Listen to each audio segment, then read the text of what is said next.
Dexter Resurrection, Episode 8, a lot to talk about, so let's just get right into it. I'm Pamela, welcome back to the channel. In case you're new here, please subscribe to the channel because we are covering all things Dexter throughout this entire season of Dexter Resurrection. And after this week's episode, we only have 2 episodes left, so it's almost over, unfortunately, but there is still plenty of time for some crazy shit to go down. So today we'll be recapping and reviewing Episode 8 called The Kill Room Where It Happens. And I will start off by saying that I do think that this was one of the weaker episodes.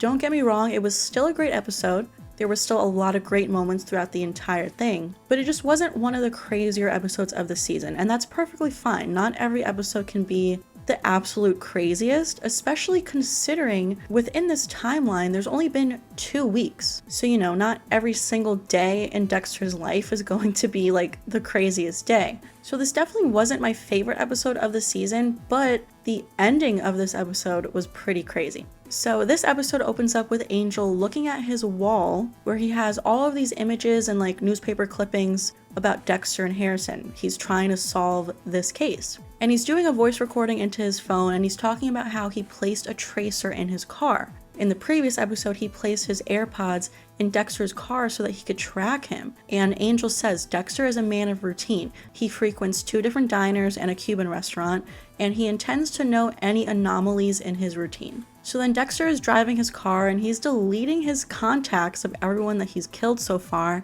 and the only one left is Al. So he calls Al to meet up with him, but Al intends to leave tonight after he sees Hamilton on Broadway, but Dexter plans to catch him before he leaves. I do also want to point out that a bunch of you guys before this season even started knew that this episode was going to have something to do with Hamilton because the episode title is The Kill Room Where It Happens, and apparently there's a song in Hamilton. I've never seen it, but there's a song called The Room Where It Happens. So a lot of you on my channel, when we did the video where we were breaking down all of the episode titles, there were a lot of comments pointing this out, and you guys were right. So next up, we know that Prater's gala is happening soon at the Empire Hotel, and in this episode we see him sort of preparing for it, setting up the room and everything. And then he talks to Charlie, and Charlie says to Prater that she doesn't have a good feeling about Red because everything's gone sideways since Red joined, aka Dexter. She says he's elusive and secretive, and Prater says we shouldn't question his loyalty. Prater trusts him. But I thought it was so funny how Prater pointed out pretty much everything that Dexter has done. He was like, what? He killed Lowell? He set up Mia to be arrested? He orchestrated Gareth attacking him? It's like, yeah, that's exactly what Dexter did. And Charlie says to Prater, let me do my job. Prater says, what is that exactly? She says, to keep you safe. And he's like, so do your job. So I knew all along that Charlie was going to be the one to at least be the first one to be on to Dexter because she's good at her job. And it's been obvious since pretty much episode 4 that she was suspicious of Dexter at least a little bit right off the bat. So then we get a quick little scene with Harrison driving these little boats with Dante at Central Park, and we find out that Elsa's landlord still won't return her calls, won't turn the heat back on. She's still having problems with him. So obviously he's gonna have to do something to take care of that. So then Dexter is planning Al's kill room in this sort of wig store / salon because he doesn't have time to gather pictures of Al's victims. But he says Al will know why he's here because, as we all know, Al has this thing where he chops off the ponytails of his victims. And then Angel sees on the map that Dexter has been in one spot for over an hour, so he knows something is up because Dexter's not in any of his usual spots. So then we see Claudette is still investigating the Bay Harbor Butcher. She is reading a bunch of articles, and we do see one about Captain Aaron Spencer from Original Sin. I love the way that they keep intertwining these 2 shows. We also see an article about Dokes, Look Where It Is Death, Batista being promoted to captain. We see a photo of the bowling team with Angel and Dexter and Masuka. And then Oliva walks in. He's going to Prater's gala and he's forcing Wallace to go too. So that's definitely going to be an interesting scene. I'm hoping next episode, episode 9, is when the gala officially happens. So then Angel arrives to the wig store salon, but he just misses Dexter. Then Dexter is getting acupuncture from Joy again. Her fiance just got into Berkeley Business School, but Blessing is not happy about it because she'll be moving away. And then Dexter spills the beans about Blessing being a child soldier, and Joy is upset because she never knew this about her dad. Blessing never told her the truth about his past. So then Dexter is getting his tools ready, puts them in the back of his trunk. Harrison calls Dexter saying, "I messed up, I need your advice, let's meet up." And then Harrison confides in him about the landlord situation. Dexter offers to talk to the landlord. He says, "I can be persuasive." And Harrison is like, "I don't want you to kill him." And Dexter's like, "No, of course, he might be an asshole, but that doesn't make him code worthy." But then he's trying to kind of justify him fitting the code. He's looking into the landlord and he finds out that a tenant died because of his negligence, and Dexter is sort of trying to justify killing him. And I did say in a previous video for last week's episode, I do think a lot of this stuff is sort of getting to Dexter's head. Like the fact that he is getting away with so much lately in the past 2 weeks. I think he's starting to think that he's truly untouchable, just like we see with Gareth. Gareth always thought that he was the smartest in the room, that he was number one, and once Dexter killed Gareth, the first twin, he was like, who's number one now? Also the fact that Dexter is now Prater's favorite, I just think he's getting a little bit overconfident and a lot of things are going to his head. So I thought it was interesting that he was kind of trying to justify killing Vinnie the landlord, even though he doesn't really fit the code. So then Dexter is waiting for Al outside of Hamilton, but he's not showing up, so Dexter calls him, and Al left during intermission. And Dexter's still trying to see him, but Al is like, "No, I'm already on my way home." Dexter says, "Maybe I'll visit you in Wisconsin. Which area are you in anyway?" And Al says, "I try to keep the Prater part of my life separate from my real life, you understand." And then we see him toss the cell phone out the window. Obviously, Prater could maybe be tracking him. He doesn't want anything about Prater to sort of mingle with his real life. And then Dexter says, "I anticipated having Al on my kill table. Now what?" So he's feeling antsy in this moment. So I do have a feeling that we haven't seen the last of Al. I would imagine that Dexter's going to get him somehow, whether it's at the very end of the finale of the season or if it carries over into season 2, I don't know. I think he'll somehow be able to track him down in Wisconsin, go see him and kill him there. It kind of makes me think of Lila at the end of season 2. She gets away initially and she goes to Paris, but Dexter flew there and found her and killed her. So I feel like it's going to be sort of a similar situation. I think maybe at the end of this season's finale, after everything is said and done, we're going to see Dexter hop on a plane to Wisconsin and kill Al. I mean, Dexter's good. He has a way of finding people and where they are. Al did share the names of his wife and his kids. So Dexter, I'm sure, could just do a little bit of research and find where he lives. Maybe use the same source that he used to find Red, who was impossible to find. So then Dexter is having tea with Prudence and asks her about the whole mold situation because she's a landlord, so he's trying to figure out what he should do about the whole Vinnie situation. And then Blessing arrives home and wants to talk to Dexter in private. He's upset because Dexter told Joy about his past. And he's like, "She won't look at me the same. She thinks I'm a monster." Dexter says, "No, she doesn't. You'll be surprised what your kids can handle." And Blessing says, "Oh, really? What would Harrison think if you knew you killed a person?" Blessing says Dexter betrayed him, so he's obviously very upset. But then Dexter goes to talk to Vinnie the landlord, and he's been waiting for 2 hours, and then Vinnie decides he doesn't even want to see him, and Dexter barges in, but Vinnie yells at him.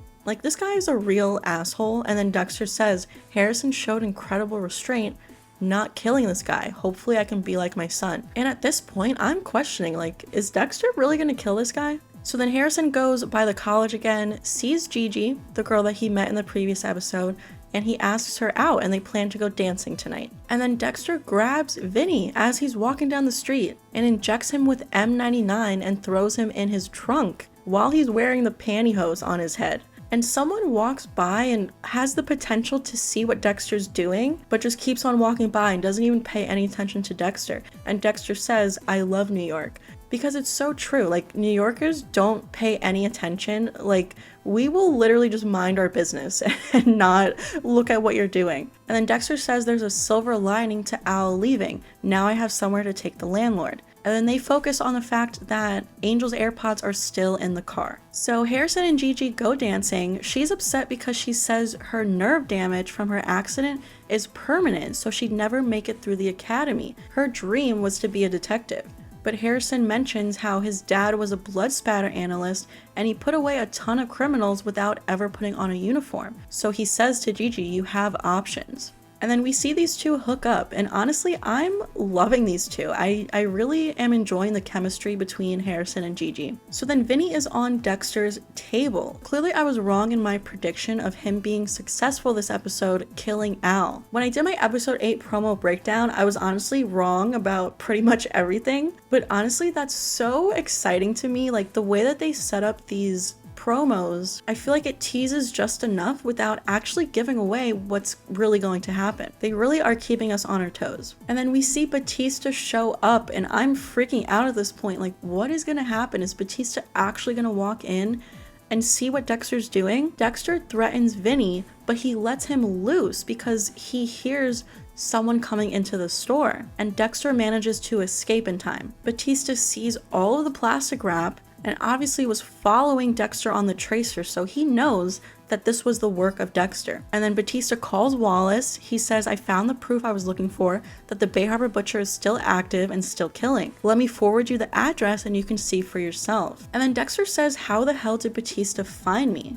Honestly, I was thinking that when Dexter heard someone coming into the store and he escaped, I was thinking that Dexter wasn't even gonna know that it was Batista, because it's not like he saw him with his own eyes. Like, it could have been someone who owns the store walking into the store, you know? But clearly Dexter realizes that it was Batista, and he says, how the hell did he find me? And he checks his car for a tracer and finds the AirPods, and he is freaking pissed, and he crushes them on the ground and says, I'm putting an end to this. So what does he mean by that? What is he gonna do to put an end to this? Is he planning to kill Batista? I don't really think so. I mean, we all know Batista does not fit the code. If Vinnie the landlord doesn't fit the code, then Angel definitely doesn't. I'm guessing he's gonna set Angel up to sort of look crazy.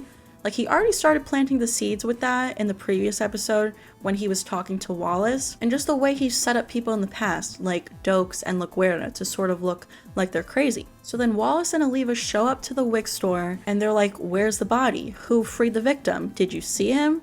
Angel's like, no, I didn't. I didn't see Dexter, but I was this close. It all happened so fast. Wallace and Oliva find out that he put a tracker on Dexter without a warrant. So it's not looking good for Angel, you know? They're looking at Angel like he's crazy, which is exactly what Dexter wants. And Angel's like, Dexter's smart. He finds himself out of everything.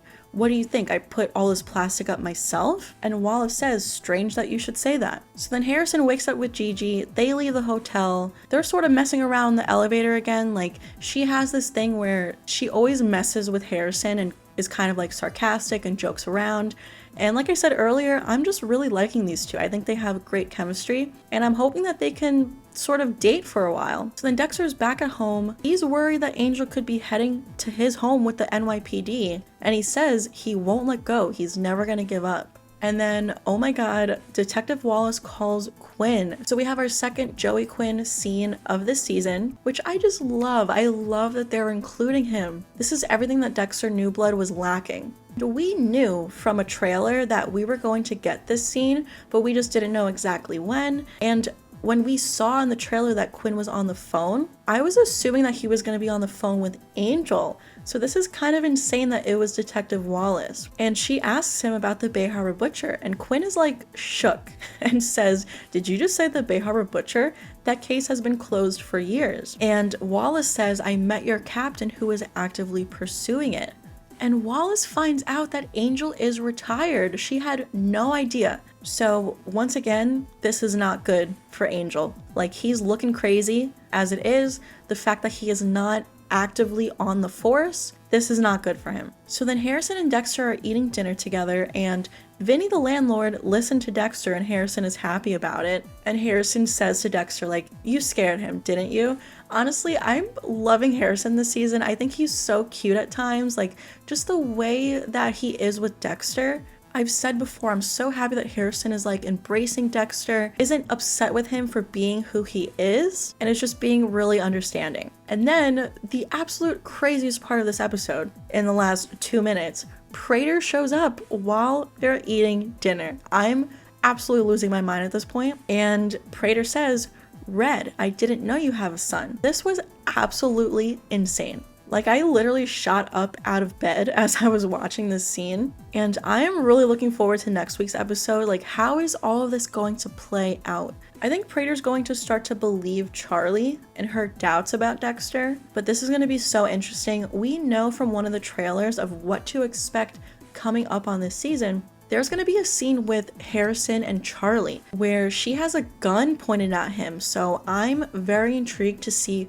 what actually leads to that moment. I do think it's going to be during the gala, because in that little clip that we got of that scene, Harrison is in like a very fancy suit. It's like a white suit that I'm sure he has to wear for the gala.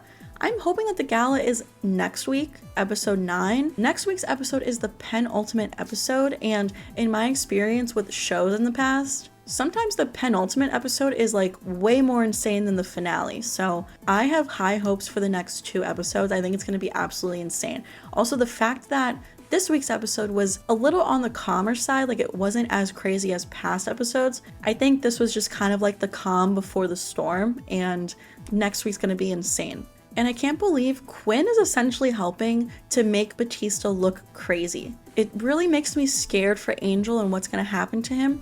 I have such conflicted feelings about this whole situation, because obviously I don't want Dexter to get caught, but I also feel so bad for Batista. And I do see a lot of fans don't like Batista anymore because they find him annoying, and all of them are like, "Batista, just go home, back off." But he's just doing what he feels is right. So in a weird way, I'm sort of rooting for both of them. I'm rooting for Dexter and I'm rooting for Batista, and I just feel so conflicted. So yeah, like I said, not my favorite episode of the season, but it was still a great episode. Probably give it like a 6.5 out of 10, but definitely let me know your thoughts down below. Leave a comment. What did you think about episode 8? What predictions or theories do you have for the next 2 episodes? We are really getting down to it. Only 2 episodes left. It's insane how quickly this season has flown by. But please give this video a like if you enjoyed it. Subscribe to the channel if you're new here so that you don't miss out on future Dexter Resurrection content. Please also go follow me over on TikTok, Twitter, and Instagram. And I will see you guys next time.